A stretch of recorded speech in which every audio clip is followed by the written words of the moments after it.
ነው የተባልኩት እንጂ ስለ ፖስታው ምንም የማቀው ነገር የለም ይለዋል ማለት ነው። ጆኒም ግራ ይገባዋል። ግን ተቀብሎ ፖስታውን ተቀብሎ ወደ ቤት ሲገባም እንግዲህ አቶ ተፈሪም ምንድነው እሱ የያዝከው? ማን ነው የሰጠህ ቢሉትም አላውቅም፣ አንድ ሰው ነው የሰጠኝ የሄደው ይላቸዋል። ከዛም በኋላ እንግዲህ ፖስታው ሲከፈት አንድ ፍላሽ ብቻ ነው ያለው። በፍላሹም እዛ ፖስታ ውስጥ ፍላሽ መገኘቱ ያስደነግጣቸዋል። እንግዲህ ፍላሹ የሆነ መልእክት እንደያዘ ስላወቁ ፍላሽ ቁርሳቸውን መብላታቸውን ትተው እንግዲህ ፍላሹን ለማየት ይዘጋጃሉ። ቤተሰቡ በጠቅላላ ማለት ነው። ፍላሹ ሲከፈትም እንግዲህ የዜማ ጉዷ ማለትም በቤተሰቧ ፊት ለፊት የሚያዋርድ ድርጊት ማለትም ከፍቅረኛዋ ጋር ሙሉ በሙሉ ሴክስ ስታደርግ የተቀረጸ ቪዲዮ ሆኖ ይገኛል ማለት ነው። እንግዲህ ቤተሰቡ ሰማይና ምድር ይገለባበጥበታል። እንግዲህ በጣም ግራ ይገባቸዋል። ይሄ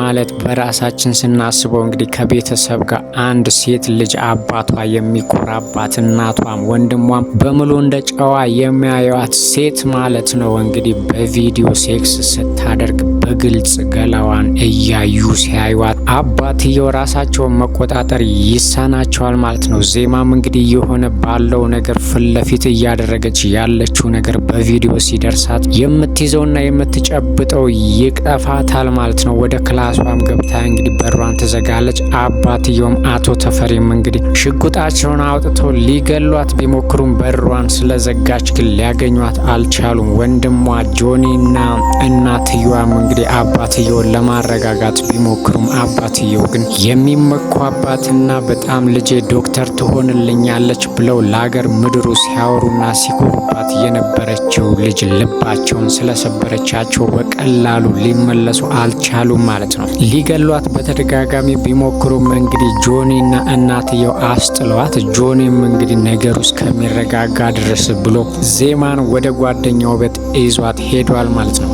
አባትየው ግን አሁንም ድረስ እንቧ ከረዩ እንዳሉ ነው። ምክንያቱም በጣም ሲኮሩባት እንደዚህ ታደርጋለች ብለው በፍጹም አስበውትም የማያውቁት ነገር ነበር እሳቸው ሀሳብ ውስጥ ያለው ለሷ ከትዳር በፊት አይደለም እንደዚህ አይነት ነገር ልታደርግ ቀርቶ ወንድ ልጅ ራሱ ቀና ብላ እንድታይ አልፈልግም የሚሉ ሰውዬ ነበሩ ማለት ነው። እሳቸው ግን አሁን ላይ ዜማ እንደዚህ ማድረጓ በጣም አስከፍቷቸዋል። የሚወዷትና የሚያከብሯት የሚኮሯባት ልጃቸው ይሄንን በማድረጉ በቅስፈት ነው ከአባትነት ማዕረግ ውስጥ እየሰረዟት ማለት ነው። ሊገሏትም እየሞከሩ ነው። እናት ግን እንስፍስፍ ብላለች ማለት ነው።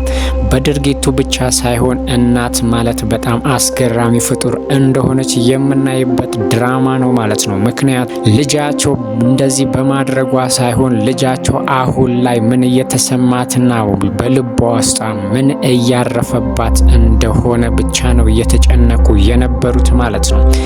ጆኒም እንግዲህ እህቱ ላይ እንደዚህ ማን እንዳደረገው ግራ ገብቶታል ማለት ነው። ዜማም እንግዲህ ይሄንን ነገር ማሊያረግ ይችላል ብላ ግራ ተጋብታለች ማለት ነው።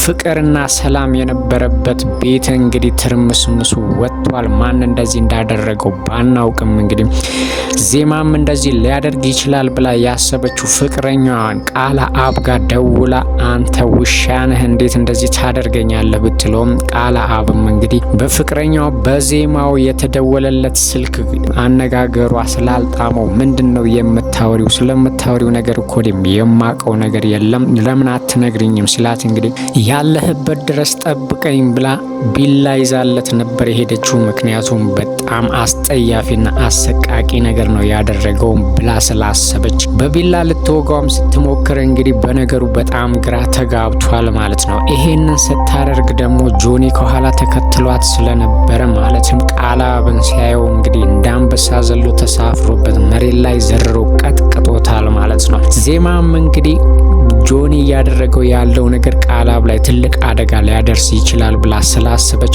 አስጥለዋለች፣ ገላግለዋለች ማለት ነው። ቃላብም እንግዲህ ግራ የገባው ነገር ለምን እንደተመታ እሷም ለምን ቢላ ይዛ እንደመጣች ምንም የሚያውቀው ነገር እንደሌለ ነው የሚሰማው ማለት ነው። ምን እያደረግሽ ነው? ለምንድን ነው በግልጽ የምትናገሪው? እሱስ ማን ነው የሚደበድበኝ ብሎ ይላታል ማለት ነው። እሷም እንዳላወቀ ነገር አትሁን፣ አዋርደኸኛል፣ በቤተሰብ አስቢ ፊት ብትለውም ግን እሱም ግራ በተጋባ አስተያየት እያያት ስለ ነገሩ ሲጠይቃት ስትነግረው እሱም በጣም ይደነግጣል ማለት ነው። ምክንያቱም ይሄንን ነገር በፍጹም እኔ አላደረኩም፣ ለምንድን ነው እንደዚህ የማደርገው? ምን አጥቼ ነው? ምንስ አገኛለሁ ብሎ እንግዲህ ሊያሳምናት ቢሞክርም ለጊዜው ግን ብትረጋጋም በፍጹም እንዳላመነችውና ልታምነው እንደማትችልም ነግረዋለች ማለት ነው። አቶ ተፈሪም እንግዲህ ክብራቸውና ማረጋቸው ማለትም የቤቱ ፍቅር ሁሉም ነገር ድምጥማጡ ስለጠፋ እንግዲህ ራሳቸውን መጠጥ ውስጥ ደብቀው አሁንም ድረስ ንዴታቸው በፍጹም አልበረደላቸውም ማለት ነው። ምክንያቱም ዜማ ባለጌ ነች ብለው እያሰቡ ነው ያሉት ማለት ነው። እሱ ይሄ ግን ኖርማል ነበር። እሷ እንደዚህ ያደረገችው ከፍቅረኛዋ ጋር ነበረ። ግን ከጀርባቸው እንግዲህ ማን እንደዚህ እንዳደረገ ማንም አሁን ላይ ሊያውቅ አልቻለም ማለት ነው። ዜማም እያለች ያለችው እንግዲህ ቃልአብን ይሄንን ጉዳይ እኔ እናንተ ብቻ ነን የምናውቀው፣ ነገሩ በሚስጥር እንዲሆን ነበር ያደረግነው።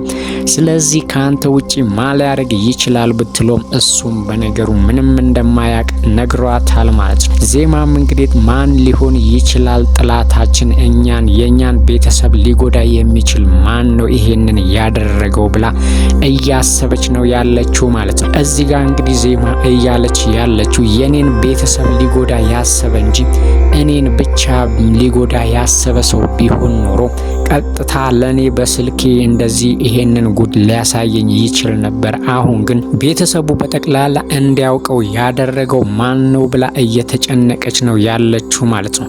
አመለካከቷና እንግዲህ አስተሳሰቧ ትክክል ይመስላል። ምክንያቱም እሷን ብቻ ሊጎዳ ያሰበ ሰው ቢሆን ለሷ ብቻ ነበር ይሄንን ነገር የሚያሳያት ማለት ነው። አሁን ግን በጠቅላላ ቤተሰቡ በተሰበሰበበት ነው ይሄንን ነገር እንዲታይ የተፈለገው ማለት ነው። ጠቅላላ ቤተሰቡ እንዲያውቀው ነበረ ይሄ ነገር የተፈለገው። እንግዲህ በጣም አስጠያፊ ነገር ነው። አቶ ተፈሪም እያሉ ያሉት እኔ ልጄ ዶክተር ትሆናለች ብዬ ለሀገር ምድሩ ሳውራና ስጎርር እሷ ግን ስትዳራ ነው የምትውለው ብለው እንግዲህ ለልጃቸው ማስጠያፊ ቃል እየተናገሩ ነበር።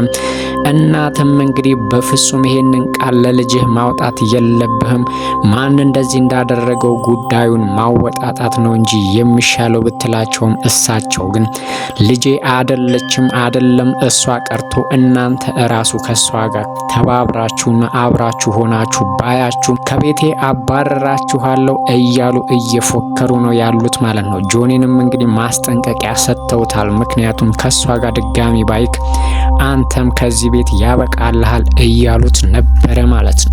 በስተመጨረሻም እንግዲህ ዜማው ነገሩ ሁሉ ግራ ስለጋባት ወክ ለማድረግ ስትወጣ እንግዲህ ፍቅረኛዬ ብላ የምታስበው ቃልአብ በጩቤ ተወግቶ መንገድ ላይ ተዘርሮ አግኝተዋለች ማለት ነው። እሷ እያሰበች የነበረው ቃልአብ አድርጎታል እኔን ለመጉዳት እሱ ነው ያደረገው ብላ ብታስብም እሱ ግን እንዳላደረገው ቢነግራትም በፍጹም አላመነችውም ነበረ ማለት ነው። ግን አሁን ቃልአብን ማን እንደዚህ እንዳደረገው ባናውቅም ቃልአብ ግን በጩቤ ተወግቶ መሬት ላይ ተዘርሯል ማለት ነው።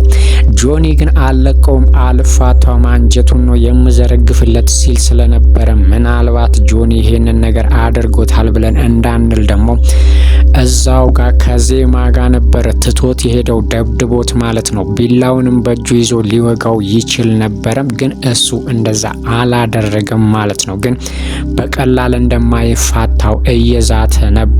ስለዚህ የዜማ ጠላት ሌላ ሰው ሊሆን እንደሚችል መጠርጠሩ አይከፋ ማለት ነው። ምክንያቱም ቃልአብ አድርጎት ቢሆን ኖሮ ይሄ ነገር ወይም ደግሞ ይሄ አደጋ እሱ ላይ ሊደርስ አይችልም ብለን ብናስብ ነው የሚሻለን ማለት ነው።